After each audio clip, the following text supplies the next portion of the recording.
Good afternoon, ladies and gentlemen, students, parents, faculty members, and other organizers seated here this afternoon. My name is Cathlene Alexander, and I am from the Social Services Department right here in Tobago. I am delighted to have you here today to participate and share in the third annual Teenagers Day hosted by the Parents Teachers United. Thank you for coming. I know many of you travel long distances. This serves to remind us how indispensable our jobs are. The Parents Teachers United is dedicated to actively raising the quality of every life of a child. We want all children, regardless of race, color, ethnicity, creed, or disability, to achieve their full potential of what life has to offer.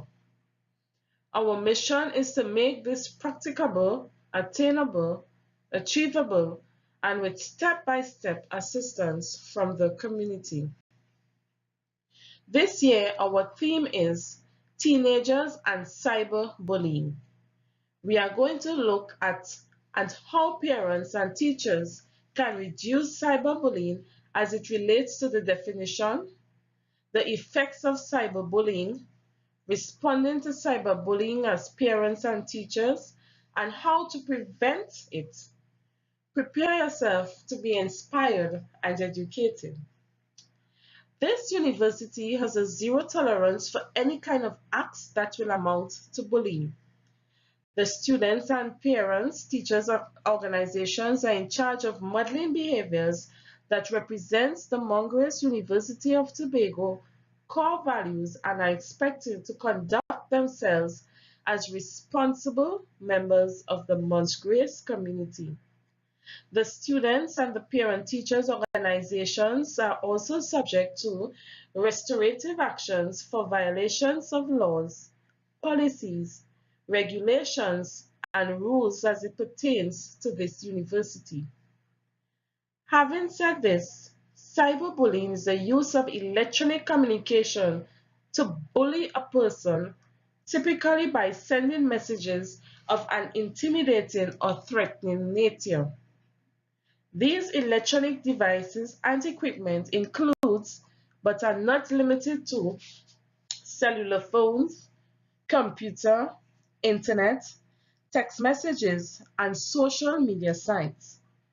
The intention is to humiliate, intimidate, embarrass, threaten, torment, and hurt their victims. In a study performed by the Indiana State University, it was determined that electronic media, such as text messaging and social networking sites, are more common outlets for cyberbullying, while chat rooms and other websites are less likely to be used. Here are some examples of cyberbullying. Send mean-spirited text messages or emails, rumors sent by email or posted on social and networking sites, embarrassing pictures, videos, websites, or fake profiles, sexually harassed. Like in any forms of bullying, cyberbullying can have an emotional, psychological, mental, and physical stress on the victim. Each person's response to being bullied is distinctive and may differ. StopBullying.gov elaborated that youths who are being bullied have a higher risk of anxiety and depression, but are not limited to the use of alcohol and drugs, experience in-person bullying, be unwilling to attend school, receive poor grades, have lower self-esteem, have more health problems. How you respond to bullying can also make an impact. When teachers, parents, and adults respond to bullying, they are sending a message that it is wrong, unacceptable, and it is not tolerating. These are some simple steps that you as adults can take to stop bullying on the spot and keep the victims safe. They are: stop the bullying on the spot, find out what happened from either parties, support the parties involved, be more than a bystander. Lynn McDougall uncovered in her study of bullying that in higher education, the majority of the places where bullying transpires in universities were quite conventional. A vast of the bullying were reported as happening in the same corridor or department, thus suggesting that students within the same crowds, divisions, or under the same faculty are responsible for the bullying of their peers. Furthermore, once detected, these steps are encouraged by students, parents, and teachers to prevent cyberbullying.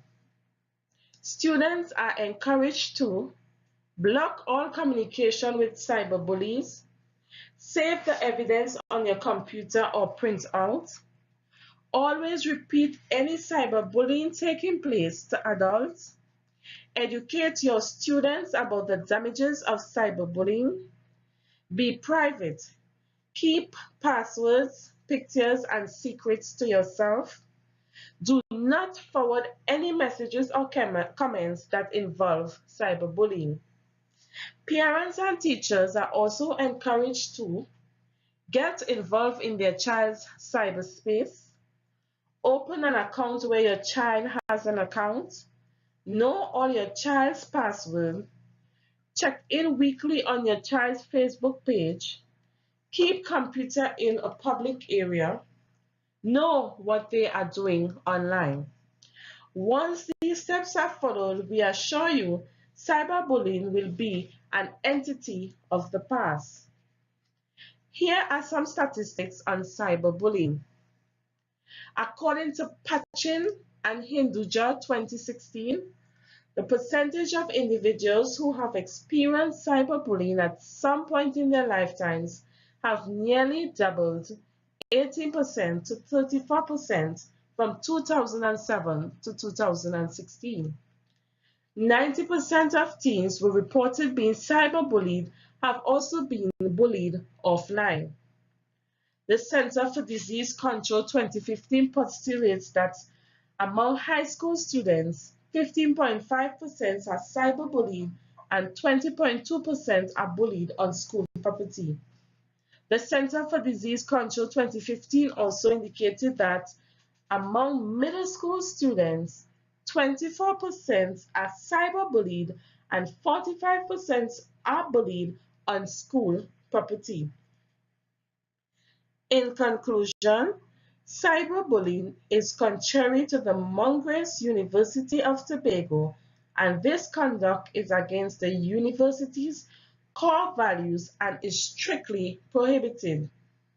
We want to encourage you that every action is a good action once it is proactive. In every day, there are 86,400 seconds. This means we have 86,400 seconds to make a positive and significant impact on somebody's life. I thank you for your support and participation in today's presentation. Good afternoon, ladies and gentlemen, students, parents,